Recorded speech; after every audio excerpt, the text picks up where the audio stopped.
क्यों दिल्ली में हलचल मची हुई है, आखिर माजरा क्या है। और सबसे बड़ी बात यह है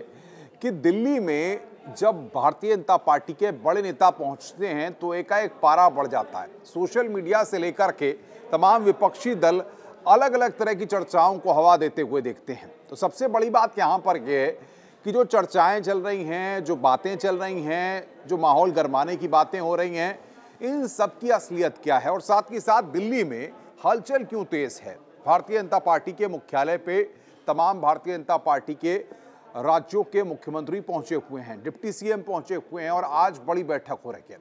अभी जिस तरीके से सभी नेताओं की तस्वीरें भी हमने देखी कि ये सारे नेता वहां पर पहुंचे हैं और बैठक चल रही है। लेकिन सबसे बड़ी बात यह है कि हम आपको ये बताना चाहते हैं कि आखिर दिल्ली में ये हलचल तेज क्यों है। कयासों पर मत जाइए, कयास बहुत तरह के लग रहे हैं, सोशल मीडिया पे लिखने वाले अलग अलग तरह से बहुत तरीके से लोग लिख रहे हैं। लेकिन सवाल यहाँ पर यह है कि अगर उत्तर प्रदेश की बात की जाए, मुख्यमंत्री Yogi Adityanath, deputy CM Keshav Prasad Maurya, deputy CM Brajesh Pathak Delhi में हैं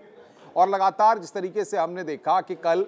जो तस्वीरें भी सामने आई और उसके बाद आज भी अभी हमने तस्वीरें आपको दिखाई कि किस तरीके से इन तस्वीरों में आपने देखा केशव प्रसाद मौर्य पहुंचे हैं बैठक में हिस्सा लेने के लिए, ब्रजेश पाठक वहां पर बैठक में हिस्सा लेने के लिए पहुंचे हैं। यानी उत्तर प्रदेश के अलावा और बाकी जो राज्य हैं जहां पर भारतीय जनता पार्टी की सरकार है, उन राज्यों के मुख्यमंत्री भी और वरिष्ठ नेता भी पहुंचे हैं। साथ ही साथ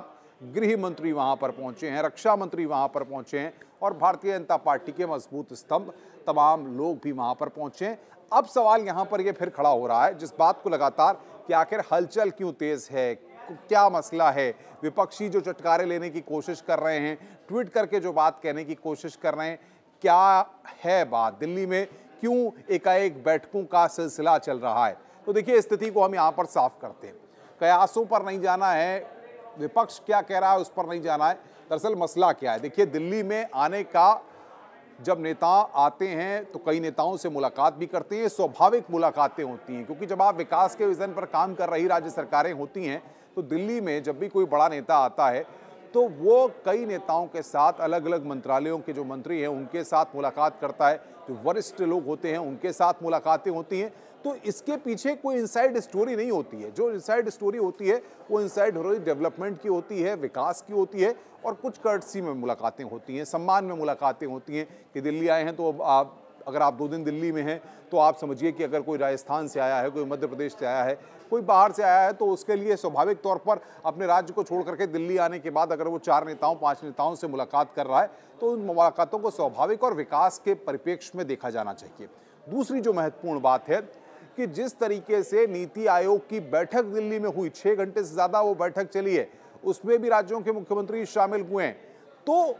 जो नेता, बड़े नेता आए हैं वो उस बैठक में शामिल हुए। अब बात है कि आज जो बीजेपी राज्यों के मुख्यमंत्रियों की बैठक हो रही है, सभी राज्यों के मुख्यमंत्री उसमें शामिल हो रहे हैं। प्रधानमंत्री नरेंद्र मोदी लोकसभा चुनाव में जिस तरीके से नतीजे आए हैं, जिन राज्यों ने बेहतर प्रदर्शन किया है, जहां पर कमियां रह गई हैं या और जहां पर जिन राज्यों में और बेहतर प्रदर्शन की उम्मीद थी या आगे अब उसके लिए किस तरीके से जिन राज्यों में बाई इलेक्शंस हैं या आगे और पार्टी को किस तरीके से स्ट्रेंथ करना है और मजबूत करना है, तो ये सारा फोकस खाका आज कहीं ना कहीं इस बैठक में तैयार होने की उम्मीद लगाई जा रही है। जो सूत्रों से जानकारियां हमें मिल रही हैं उसके मुताबिक देखिए, हलचल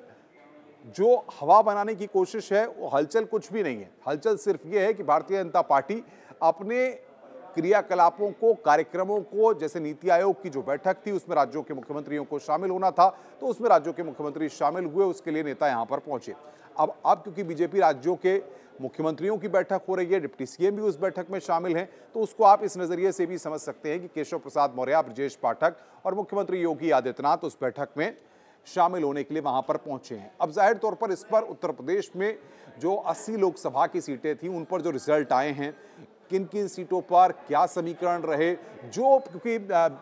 रिजल्ट्स के बाद जिस तरीके से भारतीय जनता पार्टी के संगठन ने, जो प्रदेश अध्यक्ष हैं भूपेंद्र चौधरी, बाकायदा उन्होंने टीमें बनाई थी और वहां पर टीमों ने ये फीडबैक भी दिया, रिपोर्ट्स दी कि आखिर क्या वजह रहा कि यहाँ पर भारतीय जनता पार्टी को उतने अच्छे मत नहीं मिल पाए या यहाँ पर भारतीय जनता पार्टी का थिंक टैंक जो है वो उतनी मजबूती के साथ सीट को नहीं जीत पाया या अंतर बहुत ज़्यादा नहीं रहा। यानी इन सारे परिप्रेक्ष्य में अगर देखा जाए तो जो 80 लोकसभा सीटें थी उत्तर प्रदेश की तस्वीर वहाँ से रखी जाएगी, उत्तराखंड की तस्वीर उत्तराखंड की तरफ से रखी जाएगी, राजस्थान की तरफ से राजस्थान की तस्वीर रखी जाएगी। तो आखिर जिन सीटों पर का जो मैंडेट मिलना चाहिए था, या अगर जो कैंडिडेट्स रिनोन्ड कैंडिडेट्स हैं वो हार गए या उनको